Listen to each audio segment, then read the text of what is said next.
Thank you for tuning in to the WOLA podcast. I'm Adam Isaacson, and I'm here to remind you that these podcasts are free. They're ad free, but the Washington Office on Latin America is an independent organization that operates entirely on gifts and donations. So please support our work.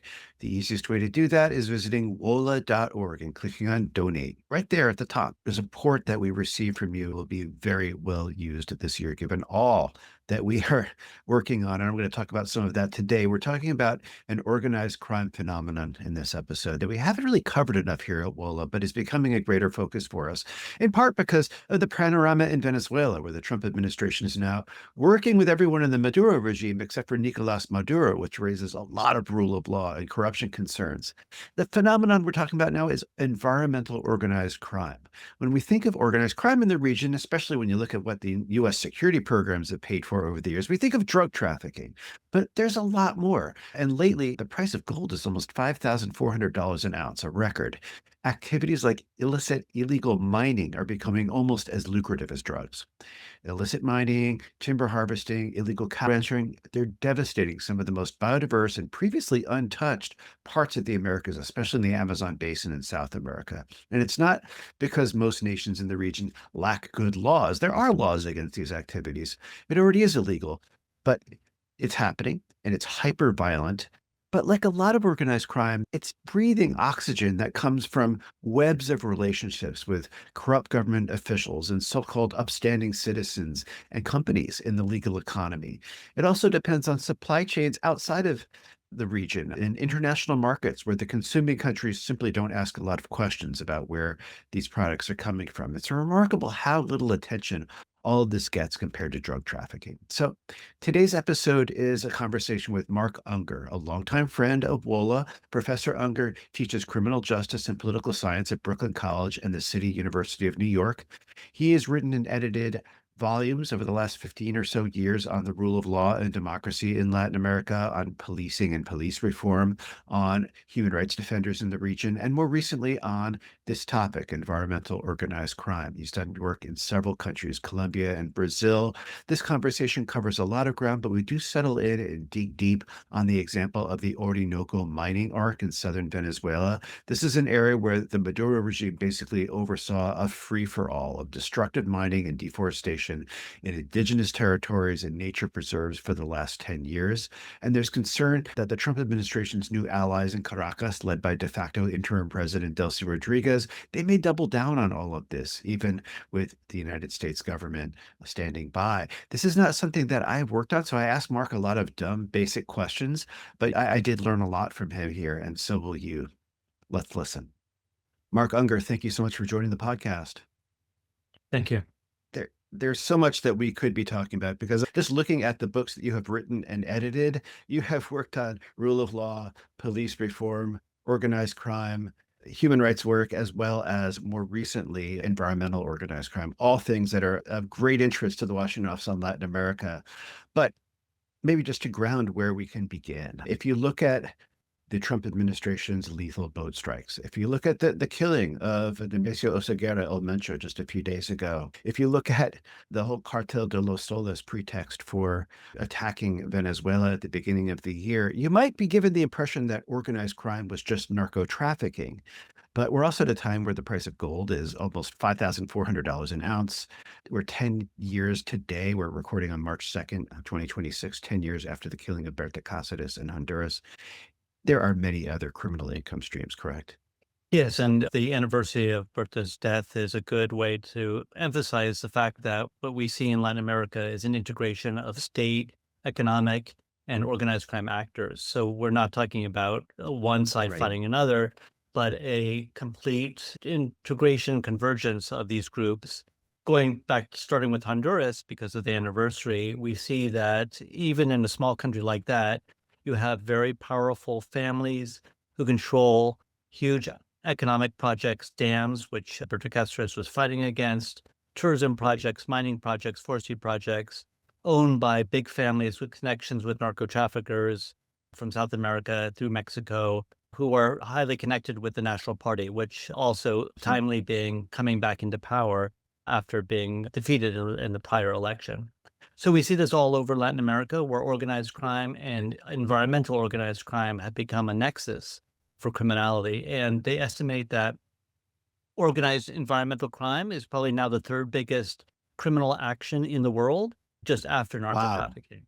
And one reason is that the organized environmental criminals, gold, logging, all ranching, all these very valuable and lucrative activities have access to massive amounts of land, massive amounts of connections with groups, which are important for narco-trafficking. So if you look at narco-trafficking routes, there's a phenomenon called narco ranching in Central America, where a lot of the flights from South America transporting cocaine into Central America, especially Honduras, land in ranching areas. Loggers help them navigate.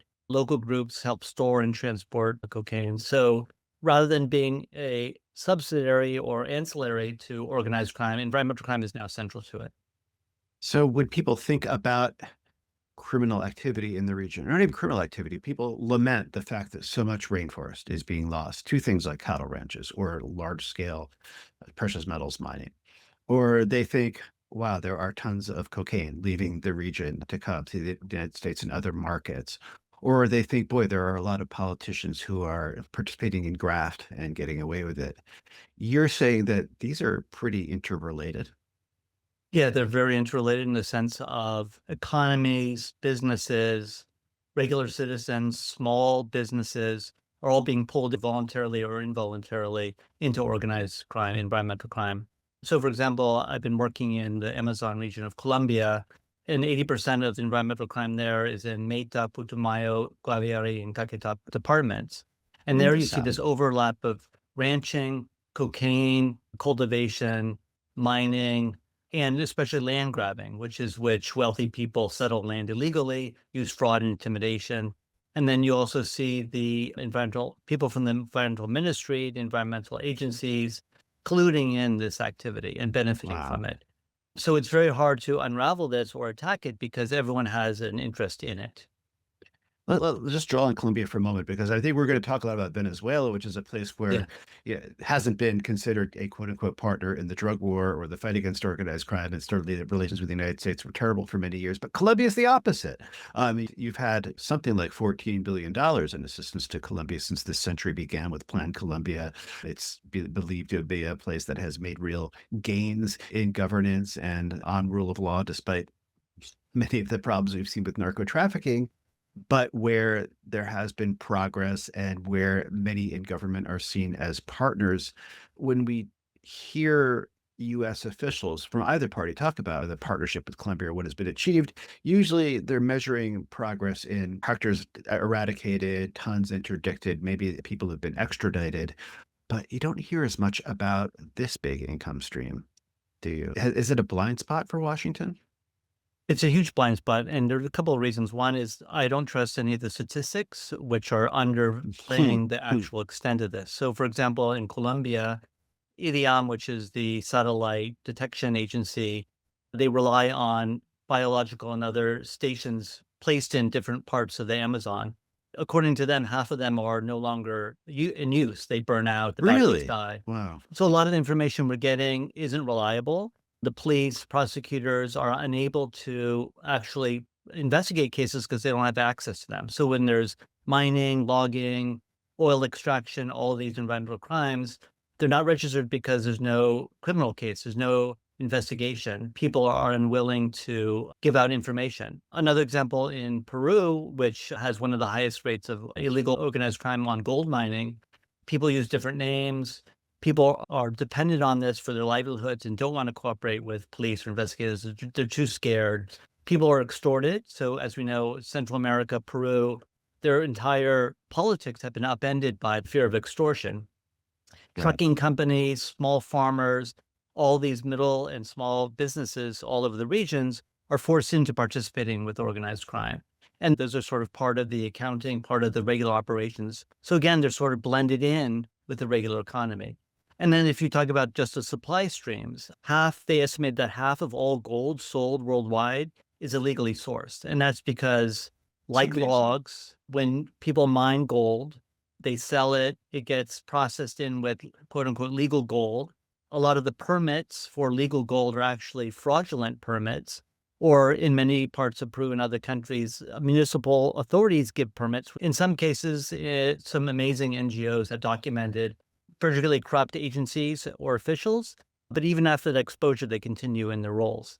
And this is also because there's a huge lapse or disconnect between municipal, regional, and federal governments, right? So, for example, you have a very pro-green government in Brazil and Colombia, but in the Amazon, a lot of the authorities are quite extractivist because they get a lot Uh-huh. of their campaign money from ranchers, from miners, from land grabbers. And so it's in their interest not to participate overt or with the federal government's green priorities. So there's a long answer to the question, which is that it's so seamlessly blended into the regular economy that it's hard to pull out. And it's also not a priority for anyone, for governments, obviously in the United States or most of them in Latin America. Not a priority, even though the proceeds probably rival, maybe not exceed, but rival that from narco trafficking, especially now with metals prices as high as they are. Yeah. I think a misperception is also that much of this is controlled by anti-state actors, groups that would rather the ELN in Colombia, maybe the FARC dissidents, who would rather ambush and kill anybody they ever find from the state. And that if people from the state are involved, it's on a really local level, just sort of beyond the writ of the central government and near places with very little state presence. This seems to me much more of a case of what some academics call criminal governance. But could you just explain a bit more about how high this goes and how anti-systemic it is? Yeah, I mean, it's completely systemic in the sense that the Mhm. integration of state officials at all levels is a part of it. And obviously, at the local level, because they're much more vulnerable, they have much more interest in participating. They don't have many other options in terms of participating with some organized crime groups. But at the state level, so you see several huge operations in Brazil where heads of state governors' offices were intricately involved in this. Even the minister of the environment in Brazil, governors, ministers in all of the Amazon states of Peru, Colombia, Brazil have been involved. Many of them are owners of huge land interests, palm oil interests, farming interests, ranching interests, etc. And also military. So Right. the police are involved, but they're so scarce and so small in the Amazon that their participation as a proportion of them is high, but overall they're a small percent. I would say the military has a lot of complicity in a lot of these regions in terms of they have the air power, they have the knowledge, they have the data, but they don't share a lot with NGOs or with local officials or even with the police or prosecutors. And you see this big difference between some of the state agencies. So the Fiscalia of the environment in all these countries, Honduras, Colombia, Peru, Brazil, are excellent, but they're underfunded, they're under Mhm. enormous political pressure, physical risks, etc. And they don't get a lot of cooperation from the military to access places that the military can take them to. You need boats, helicopters, you need planes to get to these places, you need laboratories, Right. you need places to store material, and only the military has that and doesn't participate. I would say that at all levels, state officials are involved. I would say military security people and governors, people at the governor level, at the provincial level, probably the highest concentration. I know most states in the region, not all, but most states in the region can at least point to operations that they've carried out. They can point to images of backhoes being blown up and set on fire. They can point to at least farmers arrested for having cut down forest and growing crops. And, some very flashy videos of military operations. I think of Operación Artemisa during the Duque government in Colombia and maybe some of the operations in Brazil too. How valid or how according to the measures of a properly successful operation Yeah. against such a phenomenon, how does that match up?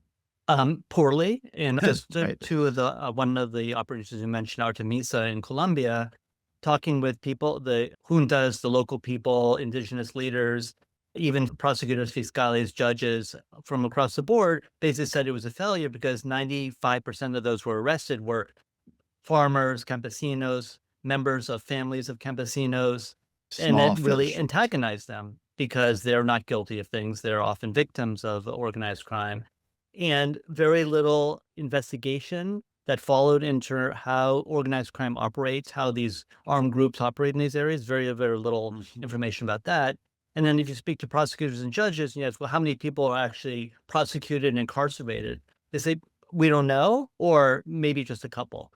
So Even really, low you level. have these massive operations, and then Operación Mercurio, Operation Mercury in Peru, in Madre de Dios, which is a center for gold trafficking, was successful in the sense that they displaced most of the miners in the main area of gold trafficking. The problem is displacement, which is the Amazon is so huge, these Right. traffickers can Startup. easily go somewhere else. And in the case of Peru, one of the places they went were some of the indigenous territories bordering the area.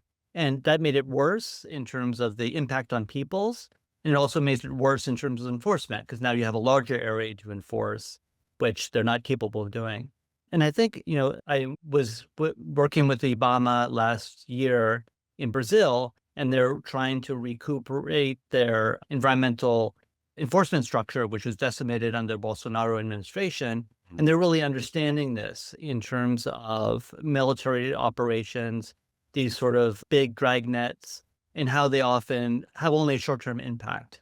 And what's good about Brazil, and I think other places are realizing, is that there's often a lot of political pressure to show images. So, for example, as you mentioned, still the police in Peru and Colombia, particularly in Peru, when they reach a mining site, and these are in Madre de Dios, for example, there's about 100 different mobile sites of, these people, they move, they have Wow. their tents, and they move from place to place. And when they find them, they just blow them up. But there's no Mhm. evidence collected. There's no one arrested. There's no You don't know who is getting the money. Yeah. yeah.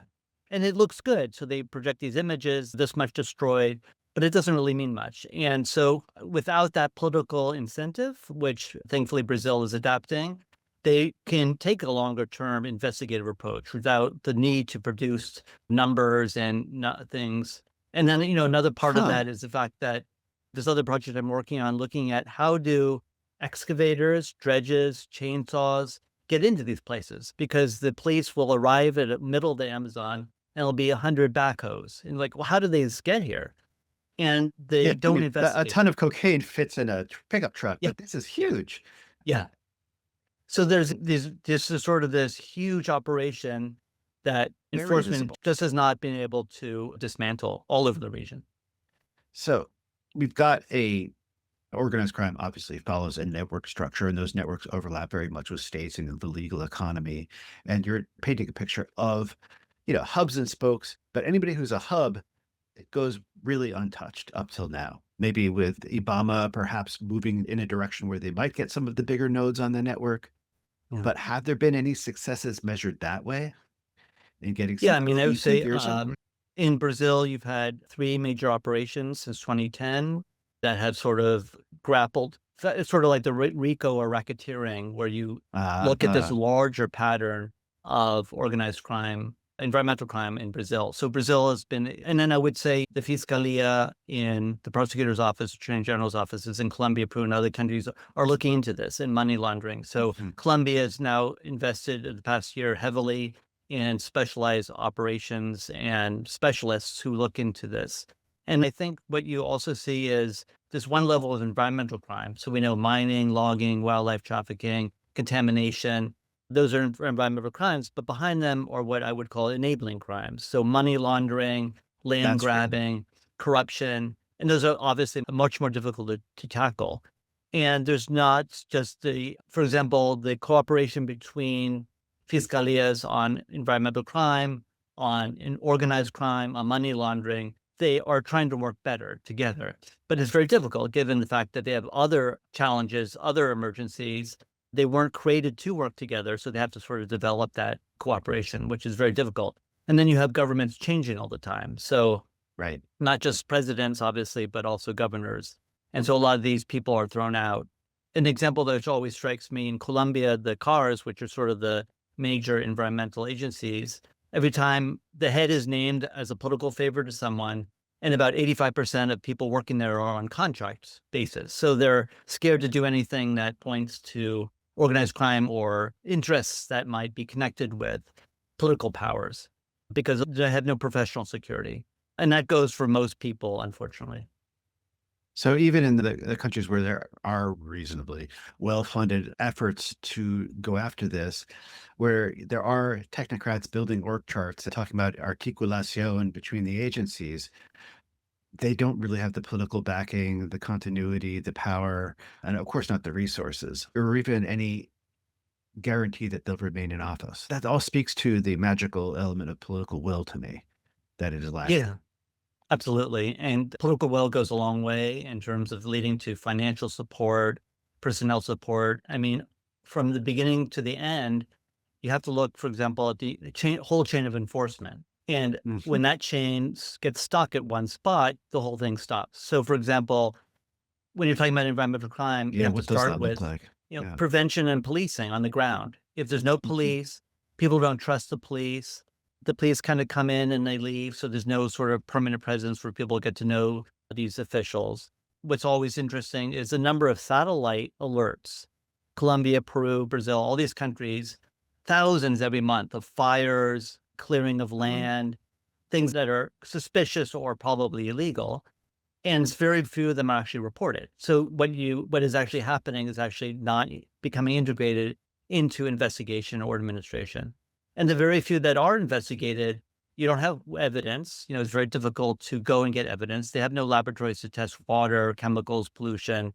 People don't want to mhm. talk to them. They can never find the people responsible. Sometimes those responsible are large corporations. So you see that with some cacao Really? companies, oil companies, yeah, in Peru, but that's few and far between. In most cases, it's smaller level, and those are never caught. So the amount of people who actually end up being sanctioned is very little. I think one of the best examples, Ley 2111, Law 2111 in Colombia, which is a recent law, and it's one of the strongest in Latin America. And it's interesting to look how has it been doing the past 2 years. And it hasn't been doing very well in terms of actual people investigated under that law. And I think that's the other problem is the Congresses, Ecuador more recently, going to Venezuela, which we'll talk about, has extremely good laws, but they're Mhm. not implemented in practice. And so I think what happens is Congress or politicians believe that most of the work is done when they pass these laws, but actually that's Right. only the very, very first step. Yeah, we should emphasize that there's no place here that I know of where this sort of activity is actually legal. Before we go into Venezuela, when we're talking about mining, should we distinguish for people between, and if this distinction is correct, between artisanal mining, mid-sized or wildcat or organized crime mining, and then when actually a big corporation actually has a legal concession? And are there other levels I'm not thinking of? Yeah, no, those are the many levels. So you have artisanal, which is a strange word, but it's basically individuals who go out, Right. they want a permit, small scale, medium scale, and then large scale. And ironically, the large scale ones, which are multinationals, are usually the best in terms of meeting standards because they have their Mhm. own regulations, they're sort of stockholders, et cetera. The big problem is arsenal, which are actually fronts for organized crime in the sense of what looks like 100 people in a mine working individually are actually working for the same company or the same Oh, boss. interesting. Hmm. And then you have this fragmentation of administration. In Peru, for example, the Ministry of Mines is divided between the regions and the national government. So the governance is very unfocused and divided to the extent that they can't really get the bigger picture because each of them is looking at the small picture and not seeing the Mm. links to organized crime. So I would say, especially the big problem is the artisanal mining as a front for organized crime. And also small mining and medium mining are forced into cooperation. They have to pay taxes. They have to help transport goods. They have to use their permits or their licenses to give access to organized crime as well. So I would say that would be the Okay. second biggest problem is sort of a co-optation of medium minds that have been working in the area before organized crime arrives. So let's talk about what this looks like in Venezuela, where I don't even think you really talked as much about these passage of laws or even creation of agencies to even do something about this. To the contrary, we're just about hitting the 10th anniversary of the creation of the Arco Minero del Orinoco, which is, I think you called it a criminal state project.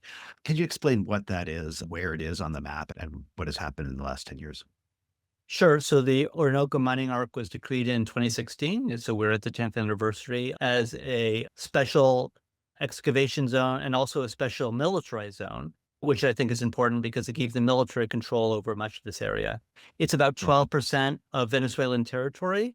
It's just south of the Orinoco River, which sort of bisects the country. So the Orinoco River comes up to the south on the border with Colombia and then crisscrosses Venezuela to the Delta Amacuro, the Orinoco Delta, which is on the border with Guyana. It's part of, biologically, this area called the Guyana Shield, which covers the Orinoco mining arc, also big parts of the Guyanas and Suriname, Guyana, and French Guyana.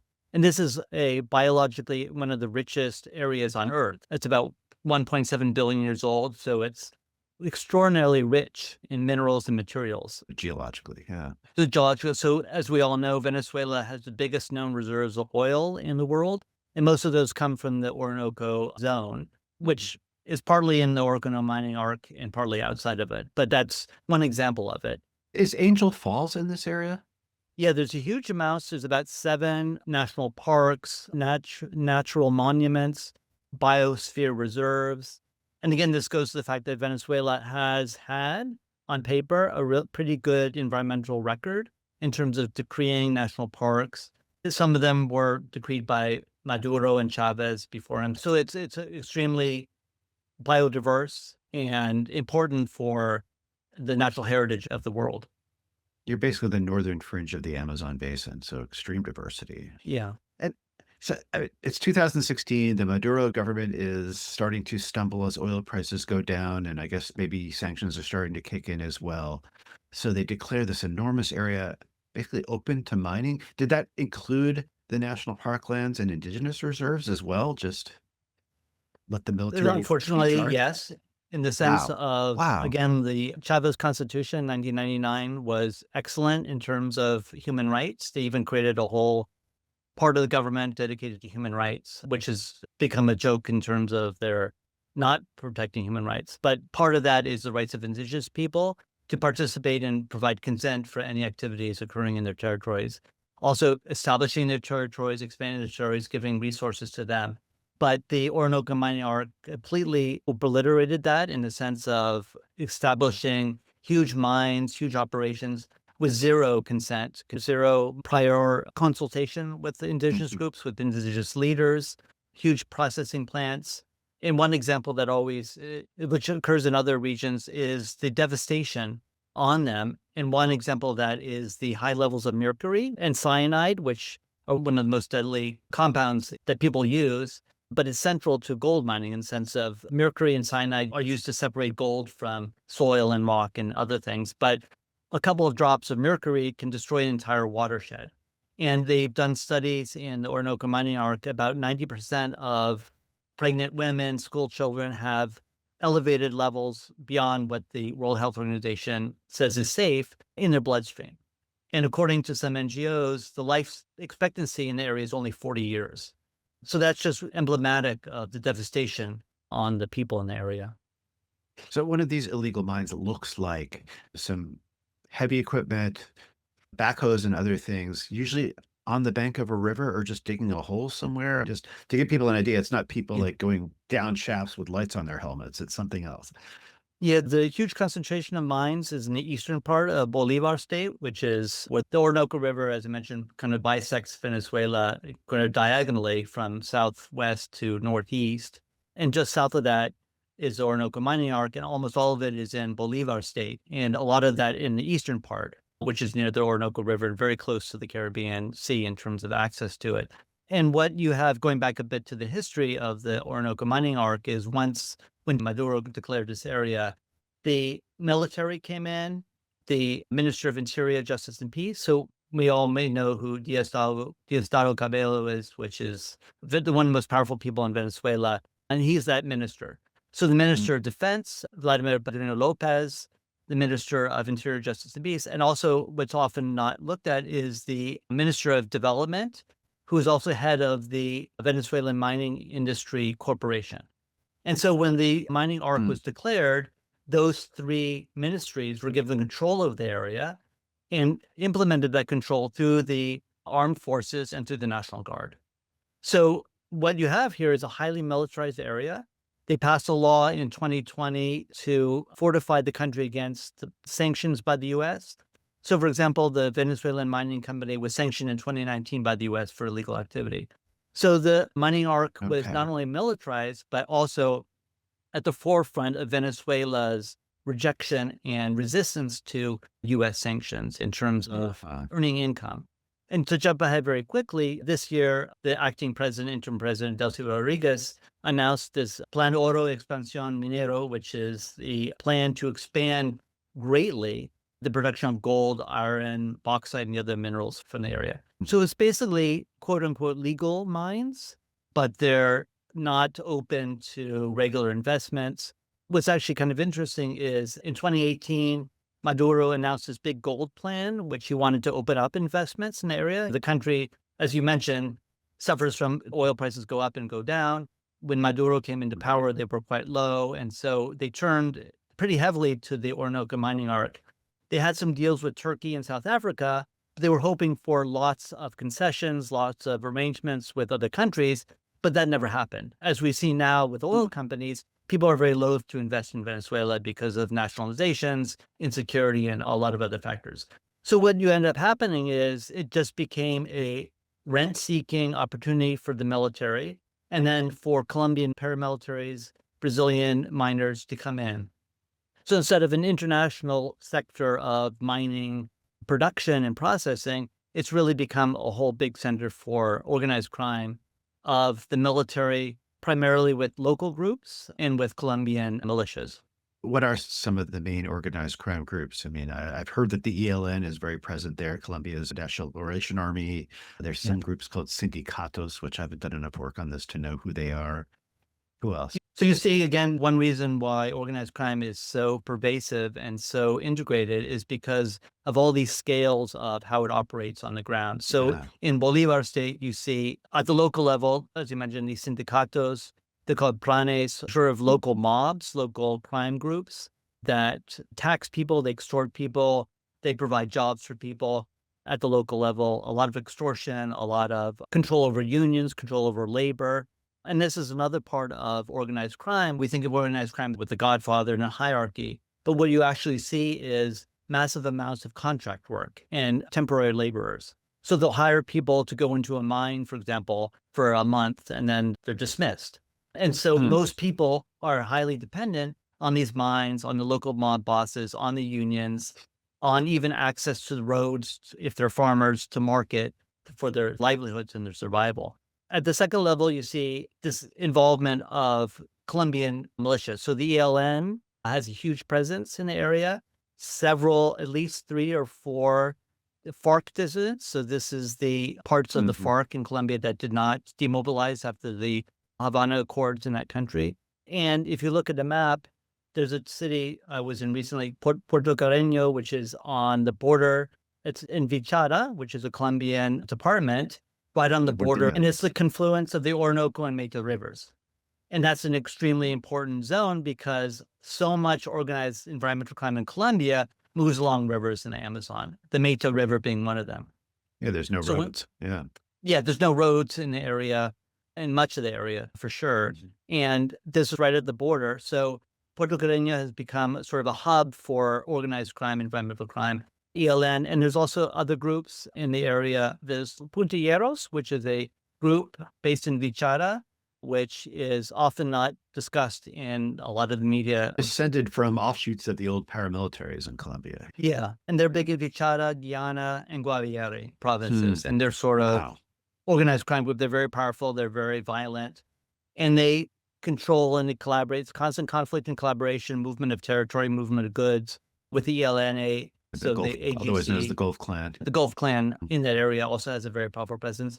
And so they are now pretty much pervasive all over the Orinoco mining arc. Wow. Also in Delta Amacuro, which is the coastal area on the northeast point of Venezuela, where a lot of this material leaves to be exported. They use shell companies. They use very elaborate supply chains.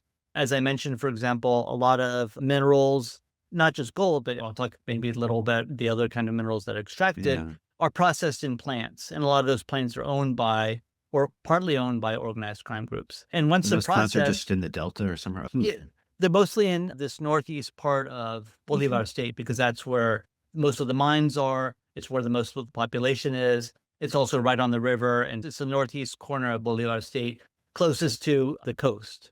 So that's also, so the two ends of Bolivar State, one on the corner with Colombia, On the other end, where all the mines and the populations are really where all this activity happens. And then you're also seeing Brazil, garimpeiros, which are sort of artisanal, quote unquote, miners coming in from Brazil. The PCC, which is a hugely powerful organized crime group in Brazil, has a lot of presence, as you also see in Colombia and Peru as well in this area. There's a lot of roots. One of the big sources of power of organized crime is the fact that there are huge amounts of what we call primary, secondary, and tertiary roads. Primary roads being the big highway. So you see some of these big roads coming up from the south of Brazil up through Amazonas and Pará states. And if you look at some of the deforestation in northern Brazil in the Amazon, it's on the sides of these highways. And then you have secondary roads, which in Colombia and Peru and other countries are managed by the provincial governments, which are not really managed very well and are often used by organized crime. And then you have the tertiary roads, the sort of informal roads. And so in Colombia, for example, you see this, and they can be very functional roads in terms of the ability to move large amounts of contraband through them. And so you see all the four major sets of militias from Colombia, the local mobs in Venezuela, and then Brazilians and other groups involved in this, working directly with the military, contracts, access to mines, labor, movement to processing plants, transport companies. All of it's controlled by this confluence of what we call hybrid governance or convergence of organized crime. With all those armed groups there, how much violence are we talking about? How long is your lifespan? Yeah. But also, is it surprisingly nonviolent considering you have that many powerful armed groups living cheek by jowl and is somebody enforcing the peace? That's a really good question, because if you look at some places in Colombia, Honduras, some of the least violent places are those dominated by one organized crime group, because Sure, monopoly. Yeah, exactly. They don't want to bring attention. They want peace. Mexico, I think, as well. But what you see in the Orinoco mining arc is high level of violence, unfortunately. So it has the fourth highest level of homicides in Venezuela. Some of the towns in the city, El Callao, which is the main mining town in Bolivar State, has a homicide rate of about 115 per 100,000 people, which is extraordinarily high. Wow. That's higher than El Salvador in its worst year. Yeah. I mean, San Pedro Sula in Honduras was one of the highest in the last decade. There were about 150 per 100,000 people. Currently, Honduras has a homicide rate of about 40 to 50. Colombia, about 30 to 40. So that's extraordinarily high worldwide, but it's out of control in terms of these places, and huge amounts of violence against women and girls, huge amounts of human trafficking of people, violence against youth, indigenous people. You know, if you look at a Global Witness, which does excellent reports on killings of environmental and land activists, Latin America is by far the worst region, and Colombia, Honduras, Brazil are the worst. And I would probably say Venezuela, but we just don't know the numbers because there's lack of access to the area. It just doesn't get reported. It doesn't get reported. And there's so many really good anti-violence groups, NGOs in Venezuela, but they've been obliterated by the government in terms of being dismantled and made illegal. And those activists who still try to work in the country can't really get access to this area. I mean, it's a highly militarized area. So officially, no one's really allowed into it. Highly militarized, but unable to even get a handle on the homicide problem. Yeah, I mean, Bolivar State, they have a state government. They try to produce numbers in terms of homicide, violence, life expectancy, and things like that. But we know it's extremely high in terms of violence against vulnerable people, hunger, poverty, access to work, etc. And of course, you alluded to the mercury, the arsenic. Is there any even satellite evidence documenting the extent of the environmental cost? Yeah, there's, as I mentioned before with Colombia and Peru, there's big contrast between what we see from satellite images. And if you look at, Global Forest Watch, some really good international organizations. Also, Brazil, Colombia, Peru have really good national satellite systems. And so our detection is at a high level in terms of understanding what's going on the ground.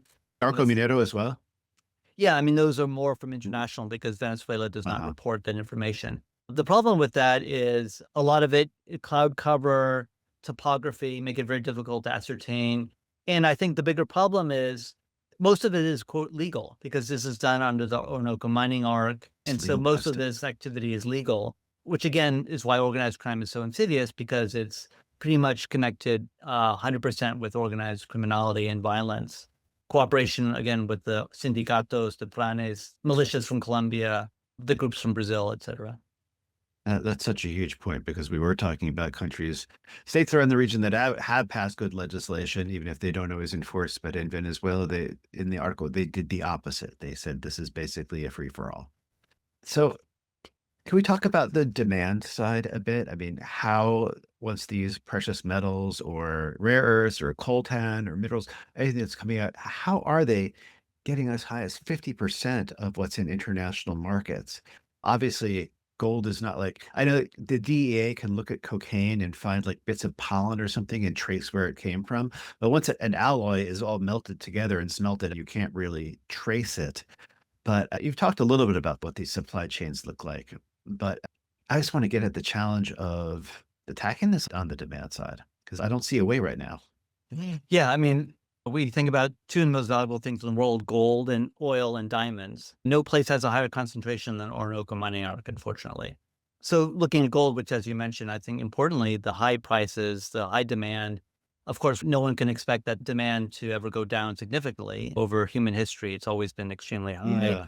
Huge amounts of income. According to the statistics, between 2016 and 2021, the last reliable statistics, the gold from the Orinoco mining arc earned about $2.2 billion from Venezuela, but about 86% of that is mined illegally.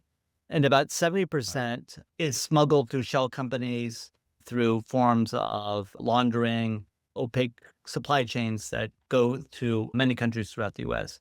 There are they estimate 42 secret airstrips in the area in which a lot of this illegal gold is coming in and out. They estimate that only about 14% of gold income actually gets to the Venezuelan central bank. So huge amounts of gold, hugely valuable gold, but the vast majority ends up in the hands of organized crime. And of course, that only creates more power for organized crime groups because they earn so much money and they use that money to gain more control over more minerals in the area.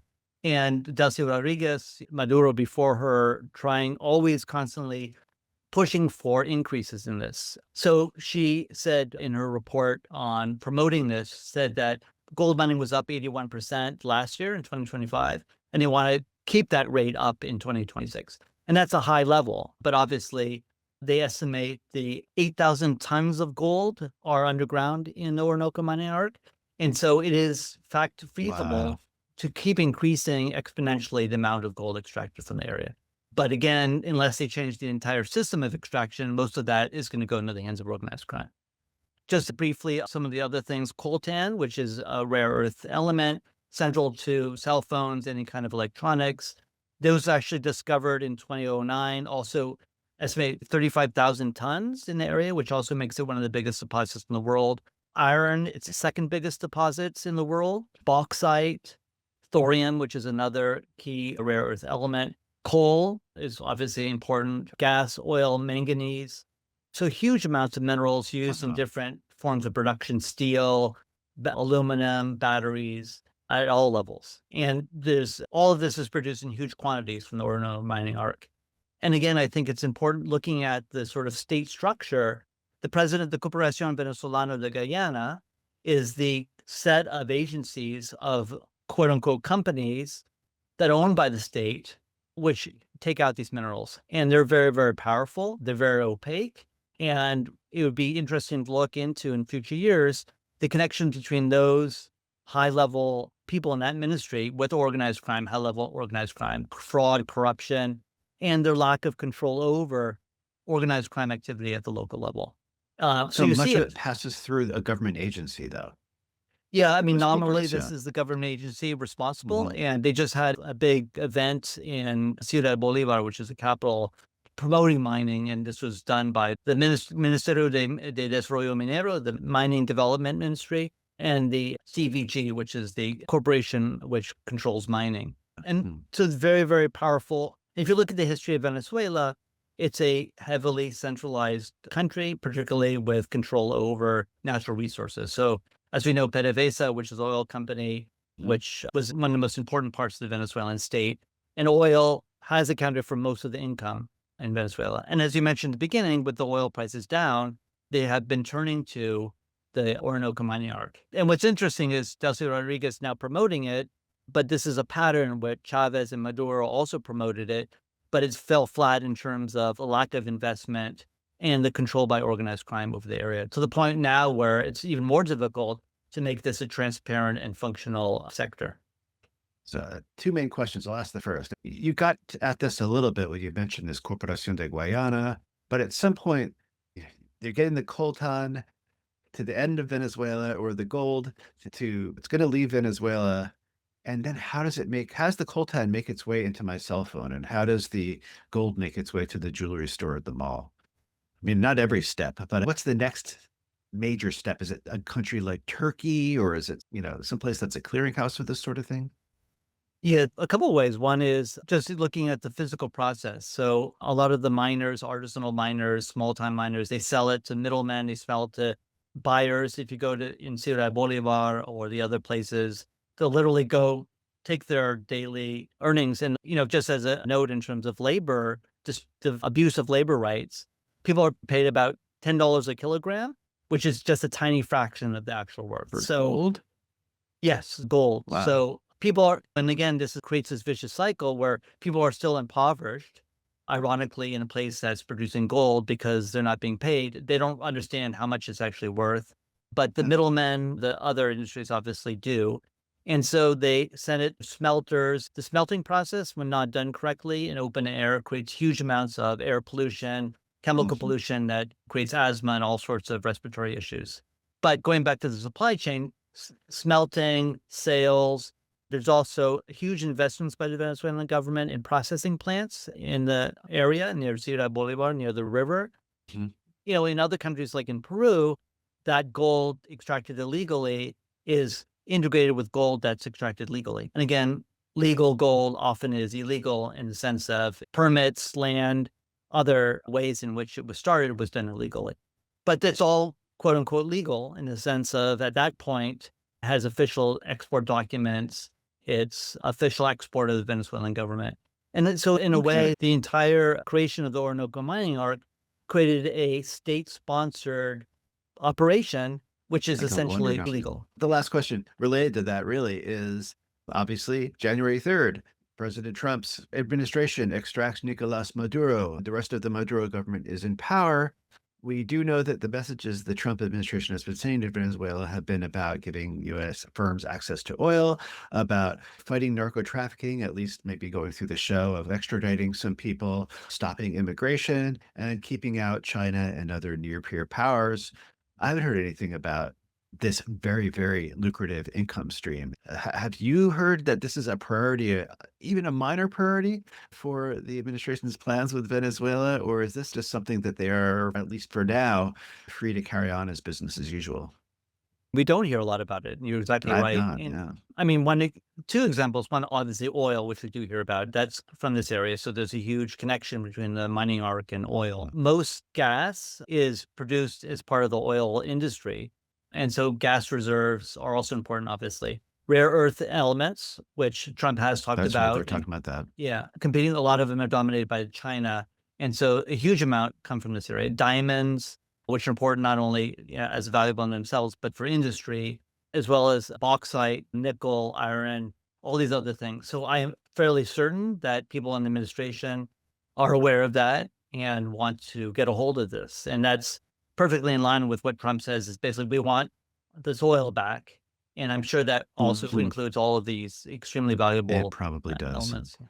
Which means wresting it from organized crime networks and really kicking a hornet's nest if they do it. Or not. They apparently want to work with the current government. And so not creating instability or chaos, which means business as usual, which means state-sponsored extraction with organized crime. Wow. So really the United States and other buyer countries knowingly looking the other way about the origins of this stuff. Yeah. China, Russia, Turkey, South Africa, huge. Those are the four main purchasers previously. I'm sure all aware, but obviously not interested. That is really alarming. Wow. A final question. I mean, what do people who work on this propose? But boy, they're up against a lot. I mean, both on the demand side, but also just on the rule of law side. But I guess the rule of law stuff we generally know. You fight impunity, you enforce the laws that are already on the books. But on the demand side, are there any creative proposals for avoiding there being blood minerals and blood gold? Yeah, I don't see any on the demand side in terms of how important these things are to industry. I mean, Remarkable. oil, all this stuff is not going to go away in terms of its centrality. But you have to create, if you look at incentives for organized crime, you have to create disincentives along the enforcement chain in terms of boosting sustainable, nothing that's rocket science, but sustainable Right. agriculture for indigenous people, indigenous patrols so that they can stop invasions of the area, Hmm. empowering people, Yeah, local property. people. And I would just say very briefly, agencies like the Defensor del Pueblo, which is a joke in Venezuela in terms of their not The supporting human people's rights rights. ombudsman. The ombudsman, yes, for human rights. And the other countries, though, those are agencies that people trust. So finding those agencies that do a good job, they have connections in the community, but they're few and far between in terms of personnel and access, especially, prosecutors, community activists, connecting detection with investigation. Hundreds of different small scale, but extremely powerful interventions can make a difference. Right. Even if it just increases somewhat the probability of discovery and accountability, that would do Yes. quite a bit. So, Mark, thank you so much for your time today. Is there anything you would like to point our readers to about this topic that you have written or that you find very useful? Yeah, I would point them to some amazing groups that are doing investigations. There's hundreds of them throughout the Amazon region, but going to the Orinoco Mining Arc, SOS Orinoco, which is an NGO that's been working on Mhm. this for 10 years, Embajadores de Orinoco, which is another group which is trying to remove Venezuela from international organizations because of this form of organized crime. There's some research institutes at universities in Caracas. There's the Movimiento Verde in Venezuela, which again has been devastated because of the political repression. Groups such as Earth League International, which investigate organized crime internationally, focusing on environmental crime. And of course, most importantly, I think, is many of the indigenous groups in Colombia, Venezuela, Peru, Brazil, which are really at the center of this and documenting it to the best of their ability. You can see this is something that WOLA has not historically done a lot of work on, but we all need to be doing more. What you've shown us and described to us is beyond alarming. And the fact that, yeah, there's no short term effort even to work toward starting to change it is even more alarming. So, again, thank you, Mark, and good luck with your coming work on this. I look forward to seeing what will be producing. Great. Thank you very much. Thank you again for listening. Many thanks to Mark Unger for that really alarming, urgent overview of what for now seems to be the inexorable march of environmental organized crime in Venezuela, but also elsewhere in the region, Peru, Colombia, Ecuador, Central America, other parts of the region. I just want to underscore his point about the really troubling ease with which those supply chains get legitimized and legalized. These products end up in regular markets here in the United States. It's not like the drug trade where there's a lot of robust commerce in illicit drugs in the United States, but it's in the shadows. Gold, coltan, rare earth minerals is not in the shadows. It enters legitimate commerce, and you can buy that gold that may have come from human suffering and environmental damage in Venezuela at the jewelry store. That was a great episode, but please do stay tuned. We will keep these podcast episodes coming. And as I mentioned at the very beginning, as with all that Wola does and produces, we do depend on gifts and donations to make these episodes happen. If you're one of our supporters, I really thank you for making this work possible. If you're not, just remember that you could be very easily. Either way, though, thank you for listening. Stay well, and goodbye for now.